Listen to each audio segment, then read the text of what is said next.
চলতি বছরটা অভিনেত্রী শ্রাবন্তী চট্টোপাধ্যায়ের জন্য খুব গুরুত্বপূর্ণ। একের পর এক ছবি মুক্তি পাচ্ছে। আরই, আমার বস, রবীন্দ্র কাব্য রহস্য, আবার দুর্গাপূজায় আসবে দেবী চৌধুরানী। পূজায় শ্রাবন্তীর ছবি দেবী চৌধুরানী বক্স অফিসে লড়বেন তার দুই নায়কের সঙ্গে। আমার বস ছবির নায়ক শিবপ্রসাদ মুখোপাধ্যায়ের সিনেমা রক্তবীজ 2 ও নায়িকার পুরনো জুটি দেবের ছবি রঘু ডাকাতের সঙ্গে। যদিও নিজের ছবি নিয়ে খুবই আত্মবিশ্বাসী অভিনেত্রী, তিনি আশা করছেন দর্শকরা হলে গিয়ে তার সিনেমা দেখবেন, পছন্দও করবেন। বাংলা সিনেমায় অভিনেত্রী শ্রাবন্তীর সৌন্দর্য ও অভিনয় বরাবরই তাকে প্রথম সারির নায়িকাদের তালিকায় নিয়ে গেছে। বহু বছর ধরেই নিজের এই জায়গা ধরে রেখেছেন তিনি।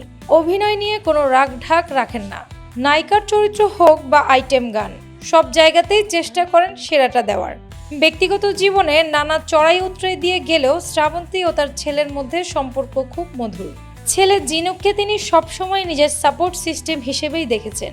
খুব অল্প বয়সেই মা হয়েছেন, এরপর স্বামীর সঙ্গে বিচ্ছেদও ঘটেছে। তবুও থেমে থাকেননি অভিনেত্রী। সিঙ্গেল মাদার হিসেবেই ছেলেকে বড় করেছেন।